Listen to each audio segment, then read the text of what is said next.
pongan en pie para leer la palabra del Señor, los que puedan. Estaremos leyendo en el libro de Hechos, a la cual estamos ya llegando al final en una predicación sistemática y creo bien fiel, ¿verdad? Apegados a la palabra, estamos ya en el capítulo 28, el último capítulo del libro de los Hechos. Puestos en pie estamos leyendo, dice la palabra así, a partir del 28, versículo 1. Estaremos leyendo hasta el 16. Todos juntos, todos juntos se dificulta, o sea que tenemos diversas versiones de la Biblia. Yo leeré y ustedes sigan a la lectura, por favor. Dice así la palabra del Señor. Una vez que ellos estaban a salvo, nos enteramos de que la isla se llamaba Malta. Los habitantes de la isla nos mostraron toda clase de atenciones porque a causa de la lluvia que caía y del frío, encendieron una hoguera y nos acogieron a todos. Pero cuando Pablo recogió una brazada de leña y la echó al fuego, una víbora salió huyendo del calor y se le prendió en la mano. Cuando los habitantes vieron al animal colgando de su mano, decían entre sí: sin duda este hombre es un asesino, porque aunque fue salvado del mar, la diosa Justicia no le ha concedido vivir. Pablo, sin embargo, sacudiendo la mano, arrojó el animal al fuego y no sufrió ningún daño. Ellos esperaban que comenzara a hincharse o que súbitamente cayera muerto. Pero después de esperar por largo rato y de no observar nada anormal en él, cambiaron de parecer y decían que Pablo era un dios.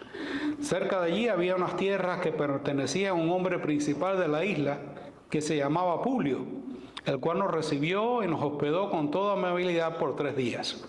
Como el padre de Publio estaba en cama, enfermo con fiebre y disentería, Pablo entró a verlo y después de orar puso las manos sobre él y lo sanó.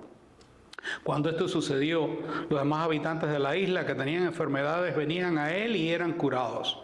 También nos honraron con muchas demostraciones de respeto y cuando estábamos para salir nos suplieron todo lo necesario. Después de 3 meses nos hicimos a la mar o a la vela o levamos ancla en una nave alejandrina que había invernado en la isla y que tenía por insignia a los hermanos gemelos. Al llegar a Siracusa nos quedamos allí por 3 días.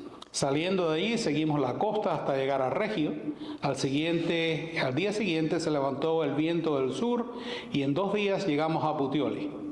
Allí encontramos a algunos hermanos que nos invitaron a permanecer con ellos por 7 días y así llegamos a Roma. Al tener la noticia de nuestra llegada, los hermanos vinieron desde allá a recibirnos hasta el foro de Apio y las 3 tabernas, y cuando Pablo los vio, dio gracias a Dios y cobró ánimo. Cuando entramos en Roma, el centurión entregó los presos al prefecto militar, pero a Pablo se le permitió vivir aparte con el soldado que lo custodiaba. Amén. Demos gracias por la palabra. Padre Santo, te damos gracias por la palabra que hemos leído, Señor. Te pedimos que tu servidor pueda exponerla fielmente, Señor. Te pedimos también, Señor, de una manera especial que sea el Santo Espíritu tuyo, usando esta palabra para penetrar en nuestros corazones hasta el último rincón, hasta el rincón más oscuro, y cualquier cosilla que haya ahí que moleste para la mejor relación contigo, Señor Dios nuestro, que cualquier obra de las tinieblas sea eliminada de ahí, Señor, que nosotros podamos, aquellos que ya te conocemos, venir a ti, pedirte perdón, porque tú nos redarguyes de pecado a través de tu Santo Espíritu, Señor.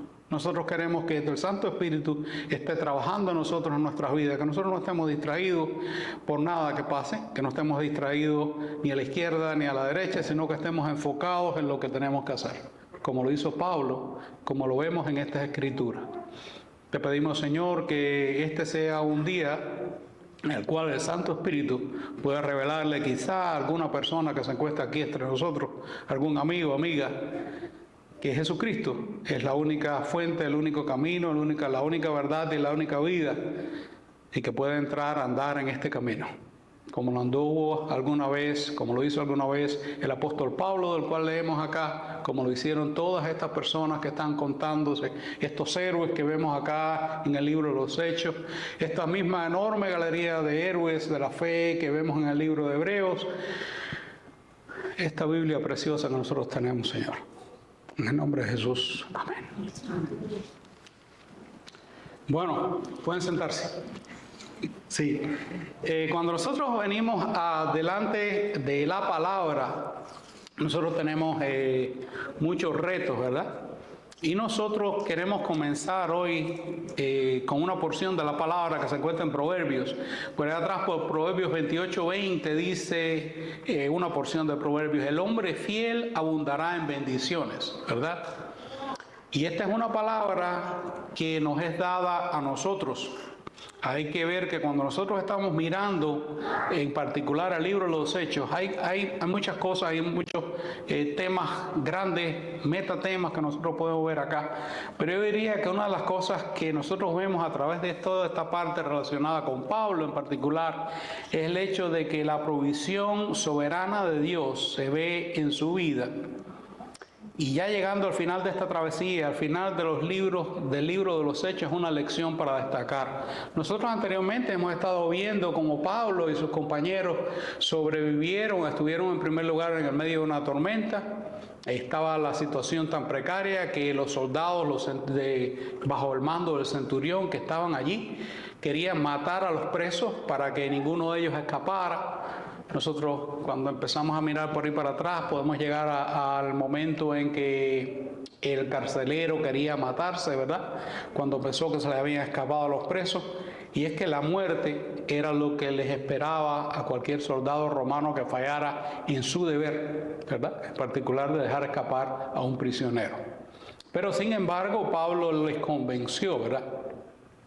Después que este barco, que llevaba nada más y nada menos que 276 pasajeros, naufraga, el barco se parte, los que sabían nadar llegan a la orilla por sí solos, los otros se agarraron a pedazos de madera, trozos de madera del barco roto, hasta que fueron arrojados a la costa, ¿verdad?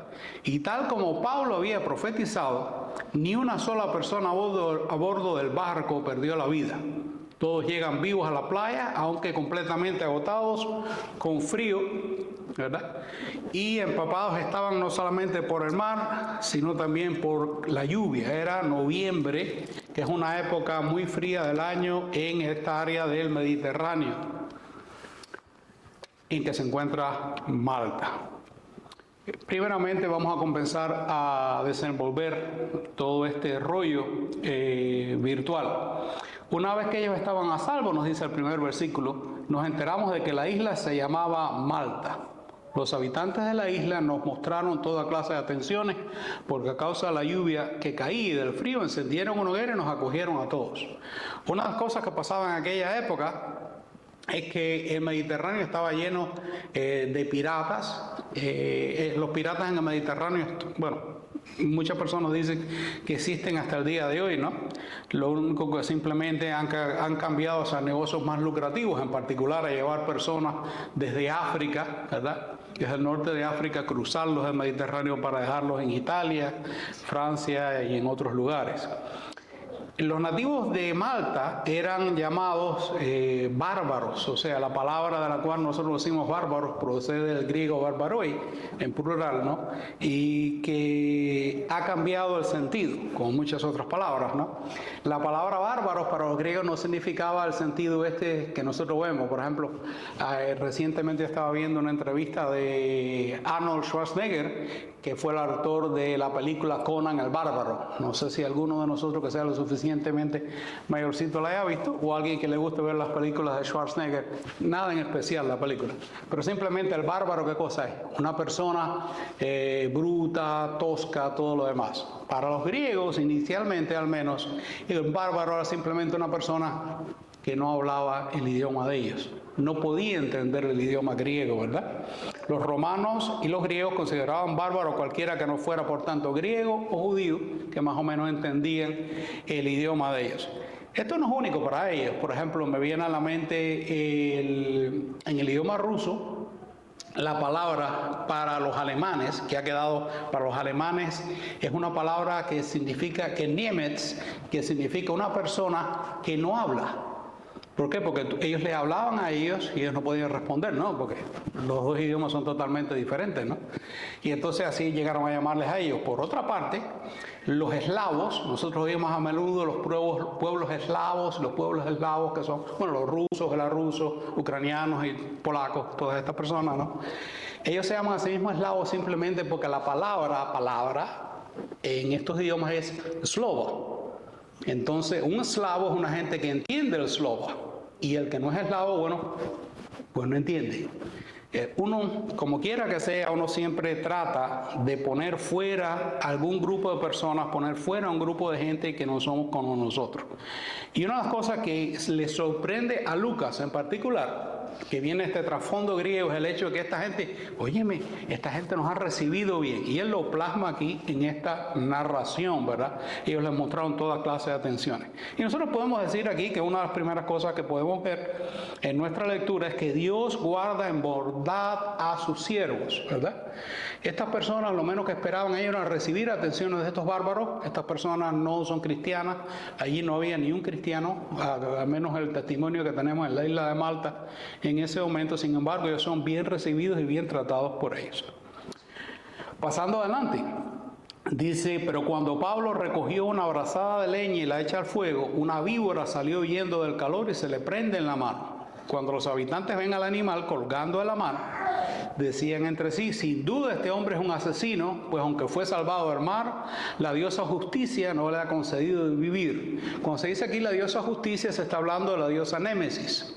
Los que ven películas y todo eso saben, por ejemplo, que la Némesis de Batman es un personaje determinado que es el enemigo de él, ¿verdad? La Némesis de Batman, estos muñequitos de Batman, es normalmente este que, claro, si me matan no recuerdo el nombre del hombre, pero que parece como un pingüino, ¿verdad?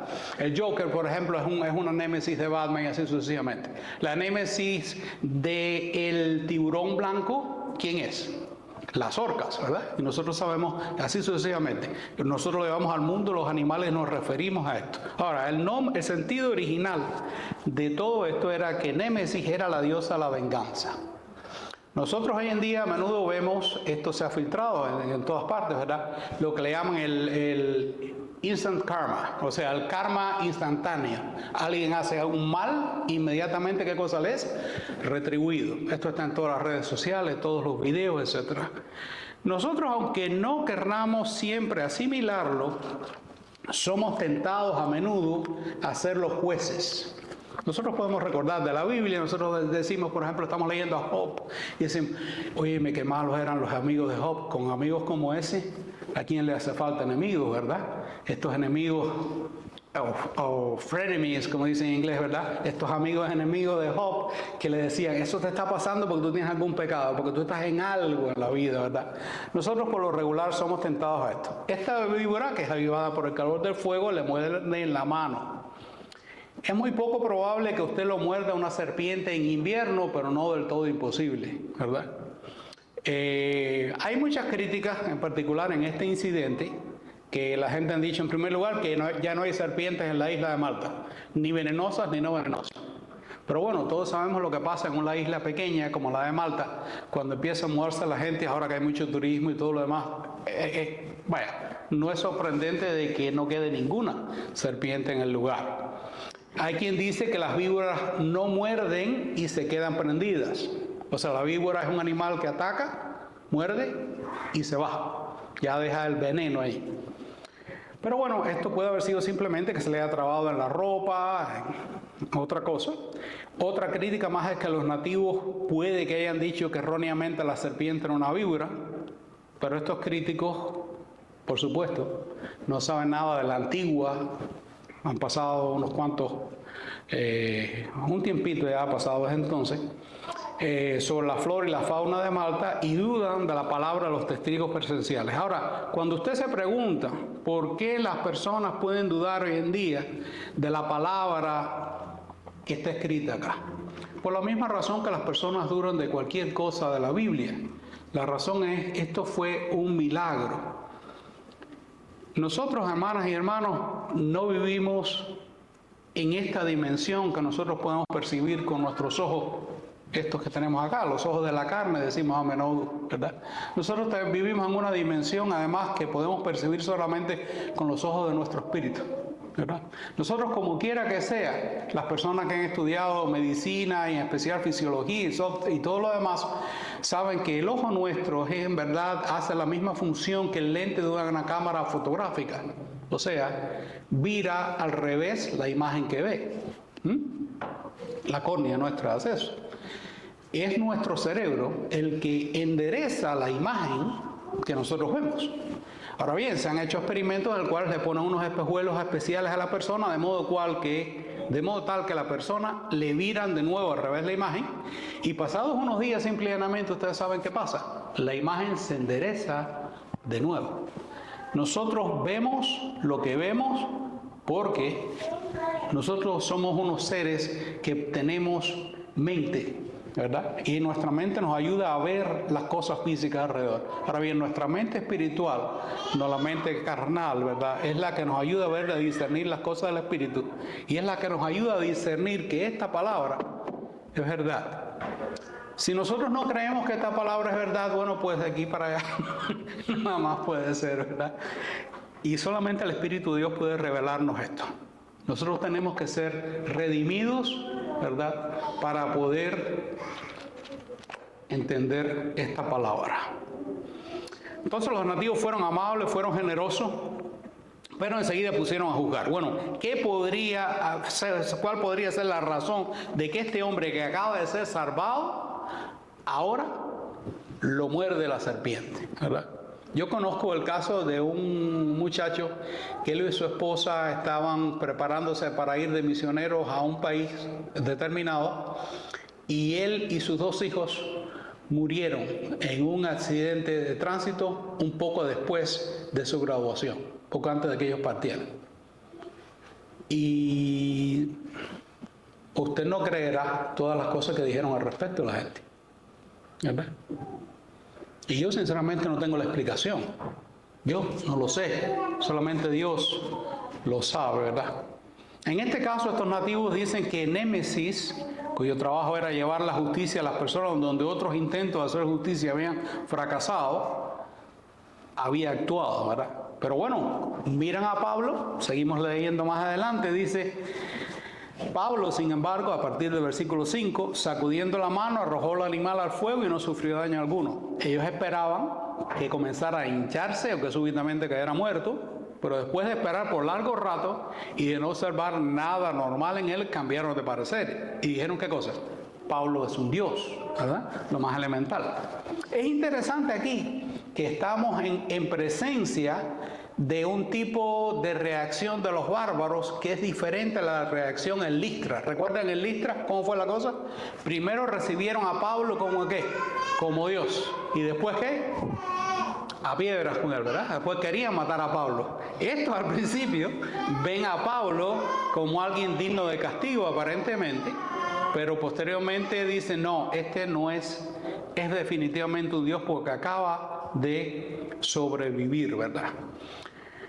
Al no pasar esto, ellos fallaron en entender que Pablo no era ni un asesino, ni tampoco un dios, que era simplemente un apóstol de Jesucristo, cumpliendo la misión que Cristo le había dado y en la voluntad de Dios, porque no quiero decir que ningún misionero ha muerto por causa de una mordedura de serpientes. Probablemente haya muchos misioneros que hayan muerto por causa de mordeduras de serpientes, ¿verdad? Pero en este caso, en él, Dios en su soberanía, la providencia de Dios es soberana también, ¿verdad? Pasó ahí lo que había sido profetizado en Marcos 16, 15, 18. Marcos 16, 15 al 18, dice así. Dice: vayan por el mundo y prediquen el evangelio a toda criatura. El que cree y sea bautizado será salvo, pero el que no crea será condenado. Esto lo estaba haciendo Pablo, ¿verdad? Y estas señales acompañarán a los que han creído. En mi nombre echarán fuera demonios, hablarán en nuevas lenguas, tomarán serpientes en las manos y aunque beban algo mortífero no les hará daño. Sobre los enfermos pondrán las manos y se pondrán bien. Amén. Es la palabra de Dios que está ahí. Ahí vemos que todas y cada una de estas señales prácticamente tuvo lugar en la vida y en la misión del apóstol Pablo. Ahora bien, había en aquellas tierras, dice el 7, un hombre principal de la isla que se llamaba Publio, que probablemente, según lo que podemos entender, entendiendo, traduciendo y cotejando textos, etcétera, y cuestiones históricas, era probablemente el gobernador romano a cargo de la isla, Publio, el cual nos recibió y nos hospedó con toda amabilidad por 3 días. Como el padre de Publio estaba en cama, estaba enfermo, con fiebre y disentería, Pablo entró a verlo y después de orar puso las manos sobre él y lo sanó. Hasta ahí. Probablemente el padre de Publio tenía una fiebre muy común en Malta y otros lugares del Mediterráneo que viene de una bacteria que es común en las cabras. Esta bacteria pasa a la leche, las personas que toman la leche de la cabra se enferman, ¿verdad? Es una enfermedad parecida a la malaria, o sea, no voy a entrar en los detalles de la malaria, pero el que conozca, si no después lo puede buscar en privado. Tenía una fase aguda en la que el afectado se sentía desesperadamente enfermo, después se recuperaba como por unos 6 meses a 1 año y después volvía a repetir y a lo largo de su vida iba a tener ataques recurrentes de esta enfermedad. Lucas diagnosticó perfectamente cuál era la enfermedad y Pablo fue el que curó, ¿verdad? Pablo viene al padre de Publio, le impone las manos y lo cura de esa enfermedad. En cuanto se enteran las personas, que viene ahora, en el 9, cuando esto sucedió, los demás habitantes de la isla que tenían enfermedades venían a él y eran curados. También, dice Lucas, nos honraron con muchas demostraciones de respeto y cuando estábamos para salir nos suplieron de todo lo necesario, ¿verdad? Pablo estaba aún en este momento imponiendo sus manos, sanando. En cualquier momento, aunque estuviera prisionero, aunque sus viajes misioneros básicamente estaban bien limitados, habían terminado. Si usted lo mira, ya Pablo no tiene la libertad de ir a ninguna parte, está permanentemente encadenado a un soldado en particular. Pablo está en este momento siendo usado por Cristo en el ministerio de la fe apostólica. Y recalco lo de la fe apostólica. Ellos fueron apóstoles, nosotros no somos apóstoles, no hay nadie más que sea apóstol sobre la faz de esta tierra nuestra en este momento. Comienza el viaje a Roma. Dice así: después de 3 meses nos hicimos a la mar en una nave alejandrina que había invernado en la isla y tenía por insignia a los hermanos gemelos.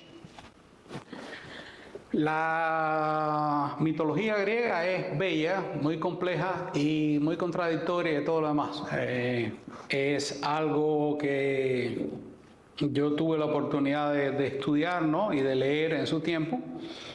Y entonces en aquella época cada barco tenía un nombre derivado de la decoración o el adorno tallado en su proa. Este barco en particular tenía 2 gemelos míticos, ¿verdad? Que eran Castor y Pólux. Castor y Pólux eran hijos de Leda, si no me falla la memoria, que había sido reina de Esparta, con Zeus. Una de las cosas que tenían los dioses griegos es que eran bastante promiscuos, ¿no? Y entonces Zeus en particular tuvo varios hijos por ahí. Ustedes conocen de los dibujos animados, ¿verdad? A Hércules, por ejemplo. No sé si deben haber visto muchos Hércules. Hércules era hijo de Zeus, era un semidios, y Castor y Pólux fueron gemelos que nacieron de Leda. Y en particular ellos eran como que regían y ayudaban a calmar las tormentas y todo lo demás. Estos son los que se llaman Géminis hoy en día, y la constelación de Géminis esa es la que está ahí. Y bueno, los que creen falsamente en los horóscopos creen que cuando las personas están bajo la condenación de Génesis, sucede esto o sucede aquello. Los marineros creían que Géminis tenía una jurisdicción particular sobre el mar y por eso es que estaban allí en este sitio, nada más. Ellos parten y llegan a Siracusa, ¿verdad? Dice así: al llegar a Siracusa nos quedamos allí por 3 días. Saliendo de allí seguimos la costa hasta llegar a Regio. Al día siguiente se levantó un tiempo del sur y en 2 días llegamos a Puteoli. Todo esto que está diciendo aquí simplemente significa que ellos llegaron a la ciudad principal de Sicilia, que es la isla más grande de Italia. Indiscutiblemente ellos tienen otras, por ejemplo Córcega, Cerdeña, pero son más pequeñitas, que pertenecen a Italia en este momento. Y Sicilia es separada por Italia por un estrecho muy estrecho que se llama el Estrecho de Messina. Para poder hacer ese viaje ellos tuvieron que pasar por ahí. El Estrecho de Messina era famoso por las aguas traicioneras, ¿verdad? Por eso es que los marineros ponían toda esta serie de deidades para estar protegidos en sus barcos, ¿no? Lo peligroso de esto ha quedado inmortalizado para nosotros en la literatura universal a través de la Odisea. En la Odisea, Odiseo o Ulises pasó a través del estrecho y prefirió luchar contra Escila en vez de Caribdis y todas estas cosas que eran las 2 deidades. Había una que salía 3 veces de una cueva y se comía un par de marineros y retornaba. Esa era la buena. Y había otras que 3 veces al día supuestamente chupaba agua y después botaba agua. Entonces Odiseo prefirió irse por el otro lado. Nosotros se los cuento solamente para entender todas estas cosas, todos estos trasfondos. Nosotros pensamos a menudo que hoy en día cuando nosotros estamos predicando la palabra y cuando le estamos hablando a una persona del Evangelio, nosotros pensamos a menudo que las personas están en blanco, ¿verdad? Y que nosotros lo que hablamos va a quedar allí en sus corazones. Pero en realidad nosotros nunca estamos hablando en blanco. Todas estas personas vienen a nosotros con un bagaje de cosas, como por ejemplo el karma de que si tú haces un mal, te va a tocar el mal, pero que si tú haces el bien, te va a tocar el bien. Cuando yo estoy diciendo que la providencia de Dios en la vida del creyente, yo puse ese soberana ya porque quería decir y dejar claro el hecho de que no siempre por hacer buenas cosas a nosotros nos va a tocar el bien, ¿verdad? Y que no siempre las personas que hacen malas acciones van a ser castigadas. Definitivamente hay un día de juicio, pero puede que no sea ahora, ¿verdad? A muchos de nosotros no vamos a recibir la paga por lo bueno ni por lo malo ahora. Bien, siguen andando. Al día siguiente se levanta un viento del sur y en 2 días llegamos a Puteoli. Esto yo siempre me gusta chequear a menudo las cosas que dice acá, ¿verdad? Porque yo primero, no me pregunten cómo, yo leí un día y dije, wow, en un día qué velocidad lleva esa nave, pero bueno, en 2 días sí se puede llegar. Una de las cosas que a mí me gustó en mi época, yo después no seguí ese camino, fue estudiar navegación, ¿no? Y entonces me estudió esto de cómo es, cuántos nudos y todo esto. Y yo dije, bueno, para ir a esa velocidad son como unos 400 tantas millas náuticas. Yo digo, son 400 y tantos kilómetros, son como unos 300 tantos millas náuticas. ¿A cuántos nudos tenía que ir ese barco para ir para allá en un día? Pero después leí, gracias al Señor, y en 2 días, soplando el viento de popa, ¿verdad?, ellos pueden llegar ahí. Y definitivamente llegaron hasta Regio. Regio, que se llama Regium, cuando aquello, queda en la bahía de Nápoles, en el Golfo de Nápoles, en la parte norte. De ahí viene el nombre de Naples, que nosotros tenemos esta ciudad acá también. Ellos llegan allí. Y lo más interesante es que ellos se encuentran allí ya algunos hermanos que nos invitaron a permanecer con ellos por 7 días y así llegamos a Roma. O sea, cuando ellos dicen aquí, Lucas dice que así llegamos a Roma, él está diciendo que ya estábamos ahí para llegar a Roma. No habían llegado físicamente a la ciudad de Rómulo y Remo todavía, pero ya estaban allí. Cuando Pablo llega a Italia, los que lo saludaron eran cristianos. Y esta era la primera vez que Pablo se encontraba con aquellos a quienes había escrito 3 años antes diciendo, esto es primer capítulo de Romanos, ¿verdad? Primer capítulo de Romanos. Y precisamente en esta parte que dice Pablo, Romanos 1:8 en adelante, dice: en primer lugar, doy gracias a mi Dios por medio de Jesucristo por todos ustedes, porque por todo el mundo se habla de su fe. Pues Dios, a quien sirvo en mi espíritu, en la predicación del Evangelio de su Hijo, me es testigo de cómo sin cesar hago mención de ustedes siempre en mis oraciones, implorando que ahora al fin, por la voluntad de Dios, logre ir ustedes. Y una vez se dice: bueno, yo he orado al Señor y el Señor no me da lo que yo he pedido. ¿Eso significa qué? Que eso es en contra de la voluntad del Señor. Cuando nosotros miramos esta porción acá y nosotros tenemos en cuenta el tiempo en que Pablo se está empezando a andar, nosotros tenemos que entender que esta carta había sido escrita 3 años antes. El Señor entendía que Pablo tenía una pasión clara para llegar a los creyentes en Roma, y ahora es que finalmente, por la mano invisible de la providencia, se habían encontrado los medios para hacerlo. Aquí nosotros vemos ante todo el hecho de que Dios anima a sus siervos a menudo, muy a menudo yo diría, a través de otros siervos.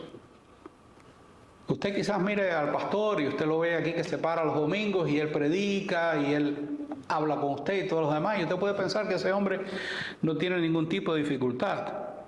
Hay personas que miran a otros hermanos y los consideran, o hermanas, y los consideran como gigantes de la fe, ¿verdad? Guerreros de oración. Personas que prácticamente usted los mira y dice: bueno, ¿y esta persona para qué necesita del Señor? Nosotros necesitamos apoyarnos los unos a los otros en oración, en ánimo, ¿verdad? Cantarnos unos a los otros himnos, cánticos espirituales. Aquí estos creyentes, viene Pablo, y esta entrada triunfal que nos presenta Lucas es una entrada triunfal, mis hermanos, encadenado a la muñeca de un soldado a las 24 horas del día. Por el camino se nos dice más adelante que ellos, al tener la noticia, los hermanos, de nuestra llegada, empezaron a correr la noticia y vinieron desde allá, desde Roma, se entiende, al foro de Apio y a las 3 tabernas. Las tabernas y el foro de Apio eran como, imagínense, como unos mercados, imagínense como un mall de hoy en día, ¿no? Pero no este mall decente que usted tiene parqueo y todo eso, era un mall, era un lugar donde existían diversos comercios, diversos almacenes y tiendas, etcétera, y donde a menudo andaban llenos de malhechores y personas así. Dice una serie de cuantos pecados se pudieran practicar, se practicaban ahí. Y ellos llegaron ahí y ellos vinieron a ver a Pablo en este lugar donde él se encontraba. Y Pablo los vio y dio gracias a Dios y cobró ánimo. Pablo cobró ánimo cuando vio a estas personas. Cuando nosotros a menudo en el mundo en que vivimos, ¿verdad?, estamos andando, nosotros si vamos a Roma, por ejemplo, probablemente quedemos entusiasmados a ver esta ciudad. Cuando Roma estaba siendo fundada, y los mismos romanos de aquella época tenían muchas teorías sobre cómo Roma había sido fundada. Aquí algunos decían que Rómulo y Remo, está la estatua esta famosa que la tienen ellos por allá, que están bebiendo de la loba. A otros decían que había sido fundada por personas que habían escapado, luego que por Eneas, luego que había escapado el griego y todas estas cosas. De cualquier manera, más o menos fue fundada alrededor del mismo tiempo en que Isaías 6:1, el llamamiento de Isaías, que viene el Señor en el año, yo vi del rey Usías, yo vi al Señor, ¿verdad? Y la gloria del Señor. En este mismo año se funda Roma. El Imperio Romano duró más de 1000 años. Roma fue básicamente la ciudad central del mundo durante más de un milenio. Y hoy en día, ahí está el circo, ahí está el Coliseo, ahí están las ruinas, pero ahí está la cárcel en la que se asume que Pablo pasó sus últimos momentos. No esta reclusión domiciliaria buena que está aquí, la mala que viene después. Cuando él escribe 2 Timoteo, dice: yo estoy a punto de ser libación, ¿verdad? A punto de ser sacrificado, básicamente es un eufemismo para decirlo. Él está escribiendo desde una de estas cárceles, ¿verdad? El dicho de que todos los caminos conducen a Roma surge como resultado del bien construido sistema de transporte. Y aun si usted va a ir a Roma, podríamos recorrer la vía Apia y ver todo esto. Finalmente Pablo llega a su destino y llegó allí por la providencia de Dios. Y nosotros podemos aprender de todo esto los que estamos en Cristo hoy en día. Podemos aprender que todos tenemos un destino manifiesto y Dios traerá a cada uno a Él como cristianos.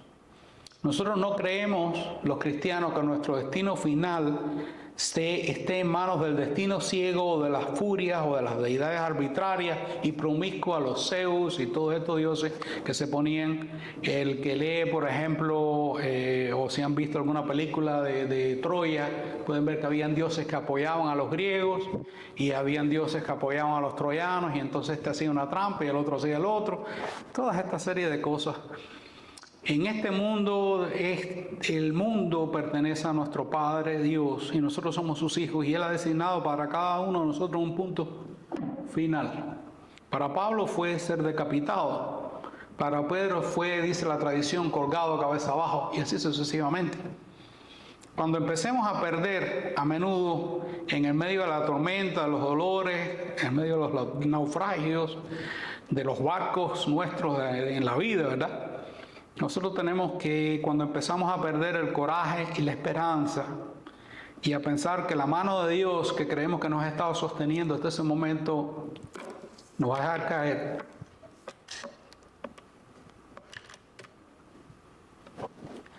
debemos recordar a su siervo Pablo, quien se animó cuando sus pies aterrizaron seguros en suelo romano. Él estaba preso todavía, no estaba suelto, y él iba a seguir preso. Pablo no tenía idea qué tiempo iba a estar preso, ¿verdad?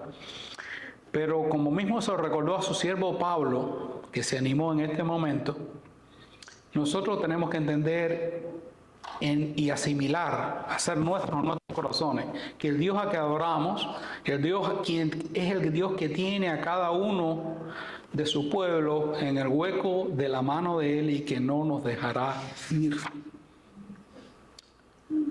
Aún en medio de lo más difícil, si estamos en la voluntad del Señor, mis hermanas y mis hermanos, Dios nos tiene ahí. Finalmente, pudiéramos decir con respecto al 16, que Dios cumple los deseos que Él pone en el corazón de sus siervos. Digo esto completamente, los deseos que Él pone en nuestros corazones, no los deseos que nosotros mismos ponemos en nuestros corazones y nosotros traemos delante del Señor en oración a menudo. Señor, yo quiero, ¿verdad? Y después de eso quiero esto y quiero aquello y quiero lo otro. Y no digo que nosotros no debamos traer todo a Dios en oración. Hay un himno por ahí que te dice lo contrario. Dice, eso es porque no traemos todo a Dios en oración, ¿verdad? Pero ¿qué es lo que debemos traer en oración? Dice el 16, cuando entramos en Roma, el centurión entregó los presos al prefecto militar, o sea, todo el resto de los presos. El prefecto militar era la persona que comandaba la guarnición local allí, en Roma. Pero a Pablo se le permitió vivir aparte con el soldado que lo custodiaba. O sea, a Pablo se le hizo este favor especial. Él era un ciudadano romano, era una persona que había apelado al César, pero que verdaderamente, si usted miraba, ¿dónde usted va a encontrar qué era lo que había hecho mal Pablo? Lucas nos dice que cuando Pablo y su séquito finalmente llegan a Roma, Pablo no fue encarcelado en la cárcel romana, sino que fue puesto bajo lo que diríamos nosotros arresto domiciliario hoy en día.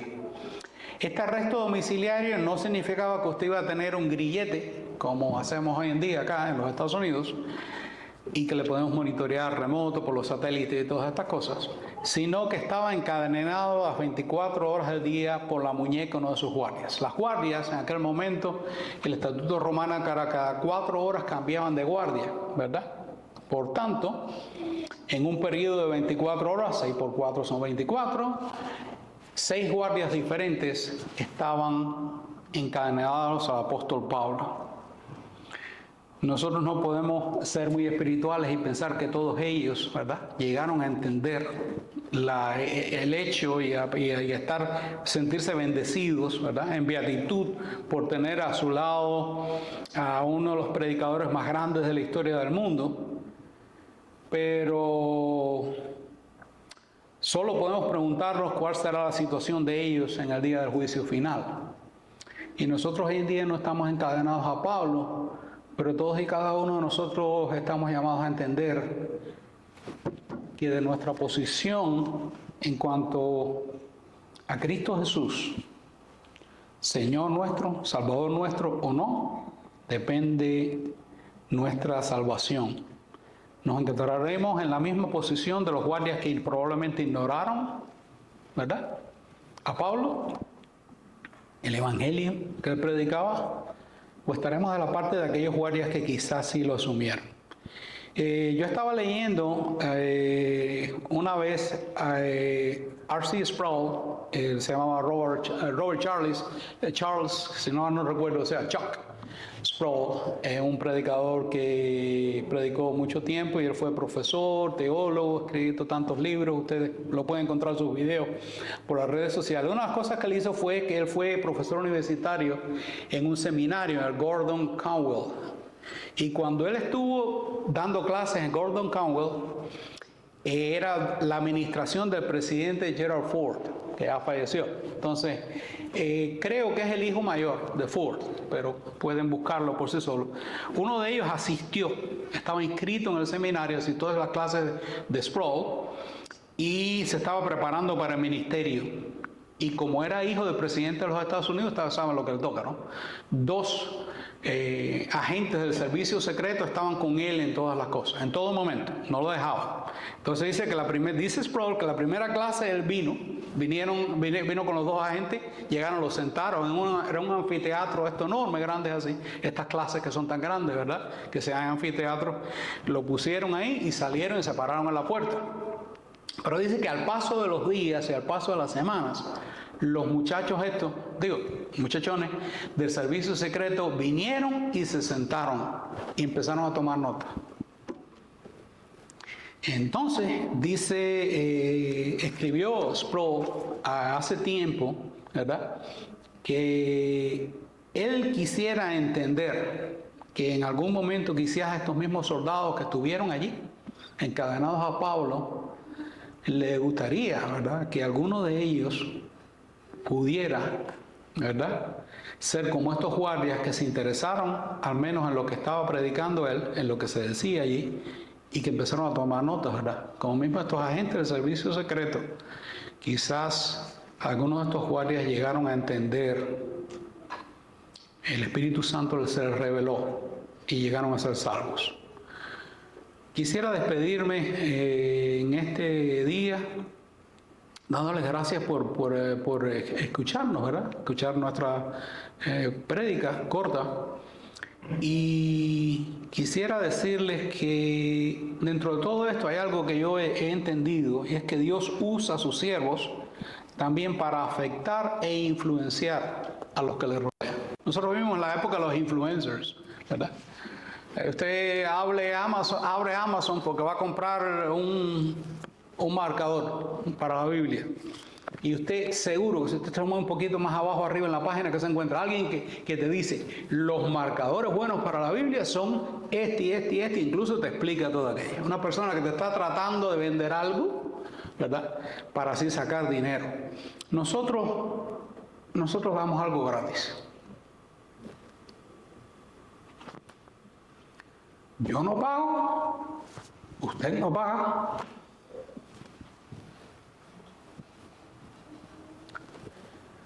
El Señor Jesús, ¿verdad?, ya lo pagó en la cruz.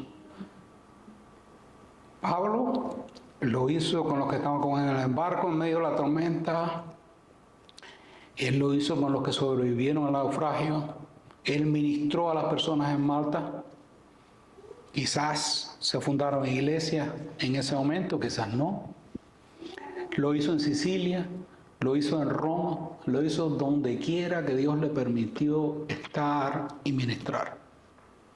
Y eso es ministrar. Ministrar es servir. Y nosotros, hermanas y hermanos, a menudo queremos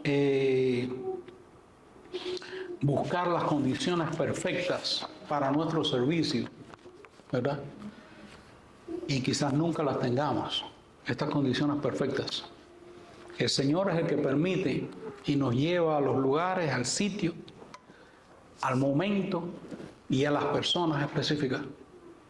Y mi llamado para todos nosotros es que, en primer lugar, para mí, sinceramente, que Dios no permita que yo desperdicie esas oportunidades que Él nos da a nosotros hoy en día. Oremos.